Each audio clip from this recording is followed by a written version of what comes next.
Hello. അപ്പം എൻ്റെ പേര് ദിവ്യ. ഞാൻ ബിഗ് ബോസിനെ കുറിച്ച് ഒരു ചെറിയൊരു കാര്യം പറയാനായിട്ട് വന്നതാണ്. അപ്പം ഞാൻ ആദ്യമൊക്കെ എന്ന് വെച്ച് കഴിഞ്ഞാൽ ബിഗ് ബോസ് 24 ബാസകം കണ്ടിട്ടുണ്ടായിരുന്നു. ഒരു പോയിന്റ് കഴിഞ്ഞ് കഴിഞ്ഞപ്പം എനിക്ക് എന്നെ ചടച്ചിട്ട് ഞാൻ പിന്നെ കാണാറില്ലായിരുന്നു. അപ്പോൾ ആദ്യത്തെ എൻ്റെ ഫേവറേറ്റ്സ് എന്ന് പറഞ്ഞു കഴിഞ്ഞാൽ അനീഷ്, ആദില നൂറ, നെവിൻ ഇവരായിരുന്നു.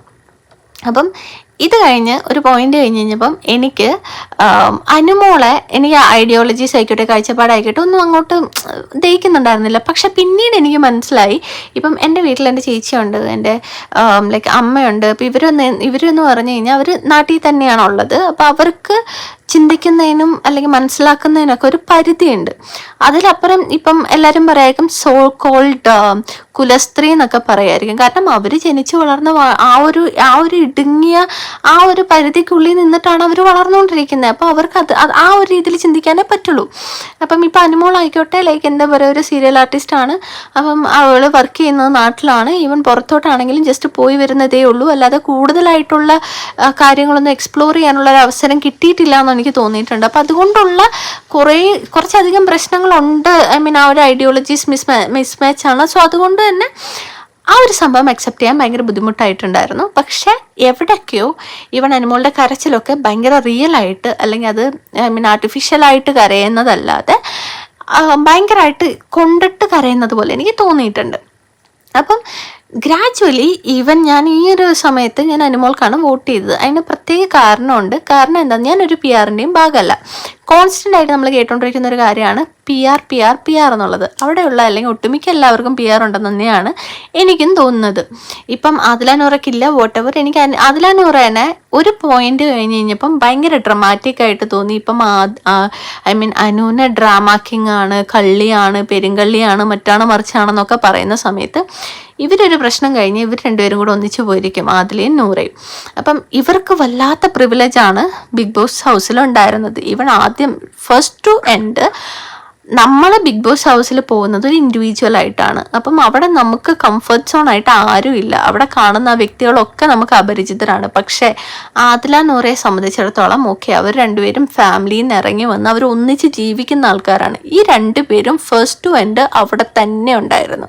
അവർക്ക് മെൻ്റൽ സപ്പോർട്ടിനായിക്കോട്ടെ, ഓക്കെ വോട്ടെവർ, രണ്ട് ഇൻഡിവിജ്വൽ ആണെന്ന് പറഞ്ഞു കഴിഞ്ഞാലും അവർക്ക് വേണ്ടി ഉണ്ടായിരുന്നു.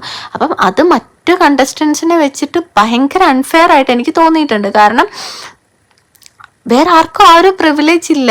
ബാക്കി ഇവർക്ക് അങ്ങോട്ടും ഇങ്ങോട്ടും എന്തൊക്കെ വന്നു കഴിഞ്ഞാലും അങ്ങോട്ടും ഇങ്ങോട്ടും അടി കൂടുകയാണെങ്കിലും അവർക്ക് at the end of the day ആ ഒരു വ്യക്തി എൻ്റെ കൂടെ ഉണ്ടെന്നുള്ള ധൈര്യം ഉണ്ടാവും. പിന്നെ ഇവരുടെ ഒരു ടാക്ടിക്സ് ഉണ്ടായിരുന്നു. ഇവർ രണ്ടുപേരും മാറിപ്പോയിരുന്നിട്ട്, എന്നാലും ബേബി അവർ നമ്മളോട് അങ്ങനെ പറഞ്ഞില്ലേ ബേബി, നമുക്ക് ഫാമിലി പോലും ഇല്ലല്ലോ ബേബി, നമുക്ക് അതില്ലല്ലോ ബേബി, നമ്മൾ മാത്രം പ്രിവിലേജ്ഡ് അല്ല, ഈ വക കാര്യങ്ങൾ പറയുന്ന ആ ഒരു ടാക്ടിക്സ് എവിടെയോ എന്തോ എനിക്ക് പേഴ്സണലി വർക്കൗട്ട് ആയിട്ടില്ല. അത് കഴിഞ്ഞ് പിന്നെ ബിഗ് ബോസിൻ്റെ ആദ്യഘട്ടത്തിൽ ഇവർക്ക് എല്ലാവർക്കും എന്ത് കണ്ടൻ്റായിരുന്നു ഉണ്ടായിരുന്നത്? കാരണം ഓക്കെ, എല്ലാവരും പറഞ്ഞു അനുമോൾ അത് പറഞ്ഞു, അനുമോൾ ഇത് പറഞ്ഞു. ഇവർ അങ്ങോട്ട് കയറി ചൊറിഞ്ഞ് മേടിച്ചതാണ് അനുമോളുടെ നിന്ന് എല്ലാം. അല്ലാതെ അനുമോൾ അവിടെ ഇരുന്നിട്ട് ഇങ്ങോട്ട് വാ ഞാൻ തരാം എന്ന് പറഞ്ഞിട്ടില്ല. അപ്പം ഈവൻ ഇനീഷ്യൽ ടൈമിൽ അക്ബർ ആയിക്കോട്ടെ, എനിക്ക് അറിഞ്ഞുകൂടാ, ഞാൻ കണ്ടിട്ടുള്ളൊരിത് വെച്ചിട്ട് പറയുകയാണ്, അക്ബർ ആയിക്കോട്ടെ, അപ്പാനി ആയിക്കോട്ടെ, റണ ആയിക്കോട്ടെ, ഇവരെല്ലാവരും പുറകെ നടന്ന് ടോമൻറ്റ് ചെയ്തുകൊണ്ടിരിക്കുമായിരുന്നു അനുമോളെ. അവരുടെ കണ്ടന്റ് മൊത്തം അനുമോളായിരുന്നു. അപ്പം ഞാൻ എന്തായാലും പറയും, അനുമോൾക്ക് PR-നെക്കാട്ടിയും കൂടുതൽ വോട്ട് മേടിച്ചു കൊടുത്തത് അവിടെയുള്ള കണ്ടസ്റ്റൻസ് മാത്രമാണ്. കാരണം ഈ ബാക്കിയുള്ള കണ്ടസ്റ്റൻസ് അവരുടെ സ്പേസ്, അവരുടെ നിലനിൽപ്പ് നോക്കാതെ അനുമോളെ തകർക്കാൻ പോയി നടന്നു കഴിഞ്ഞപ്പം അത് അനുമോൾക്ക് വോട്ടായിട്ട് മാറി എന്നാണ് എനിക്ക് തോന്നിയിട്ടുള്ളത്. അല്ലെങ്കിൽ നിങ്ങൾ ശ്രദ്ധിച്ചു നോക്ക്, ഈവൻ വൈൽഡ് കാർഡ് വന്ന സമയത്ത് ഇവരുടെ ഫോക്കസ് അനുമോളുടെ നിന്ന് മാറിയപ്പം അനുമോൾക്ക് അവിടെ ഒന്നും ചെയ്യാനുണ്ടായിരുന്നില്ല. അനുമോൾ കംപ്ലീറ്റ്ലി സൈലൻ്റ് ആയിരുന്നു. അത് കഴിഞ്ഞൊരു പോയിന്റ് കഴിഞ്ഞപ്പോൾ വീണ്ടും അനുമോള് തന്നെ.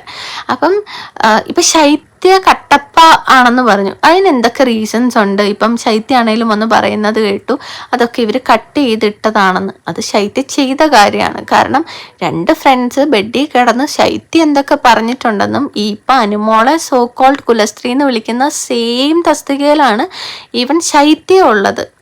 അപ്പം അവർ രണ്ടുപേരും അങ്ങോട്ടും ഇങ്ങോട്ടും പരദൂഷണം പറയുന്നു, അത് പറയുന്നു, ഇത് പറയുന്നു. പക്ഷെ അനുമോൾ ഒരിക്കലും ശൈത്യ ഇത് പറഞ്ഞെന്ന് പറഞ്ഞിട്ട് പുറത്തു പോയി പറഞ്ഞിട്ടില്ല, അല്ലെങ്കിൽ ആദിൽ ഇത് പറഞ്ഞെന്ന് പറഞ്ഞിട്ട് പുറത്തു പോയി പറഞ്ഞിട്ടില്ല.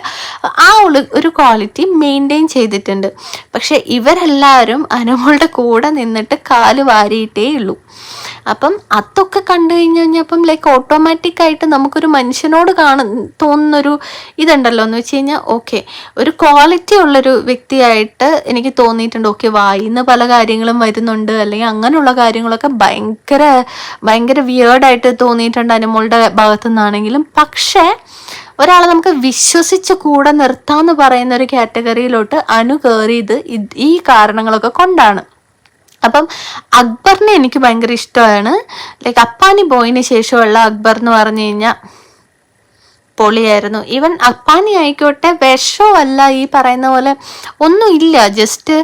ജസ്റ്റ് ലൈക്ക് എന്താ പറയുക, ഈ വിടുവായിത്തരം പറഞ്ഞുകൊണ്ട് നടക്കുന്ന ഒരാളായിട്ടാണ് അപ്പാനീനെ തോന്നിയിട്ടുള്ളത്.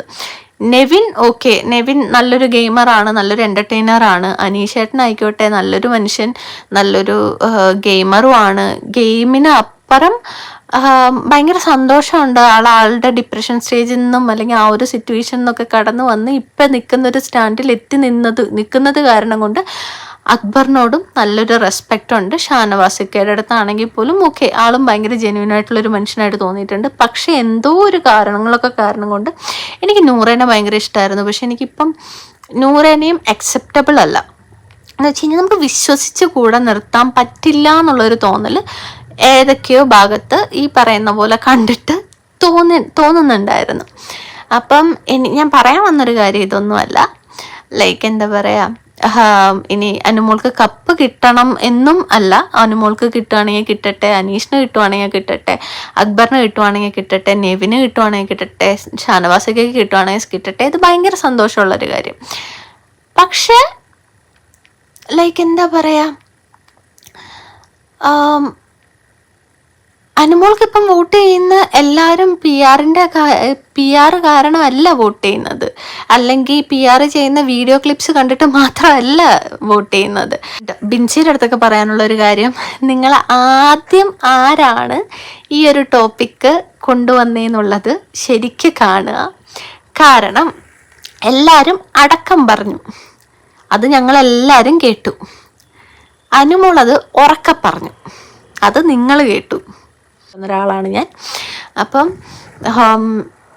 അടക്കം പറയുന്നതിനെക്കാട്ടിലേക്ക് എന്താ പറയുക, ഉറക്കെ പറയുന്നതിനെക്കാട്ടിയും ഡേഞ്ചറസ് എന്ന് പറയുന്നത് അടക്കം പറച്ചിലാണ്.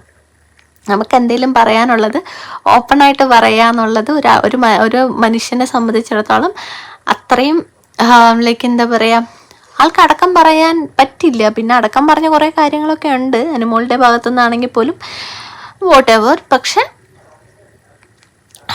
ഈ ഒരു കാര്യത്തിൽ ഐ സപ്പോർട്ട് അനുമോൾ.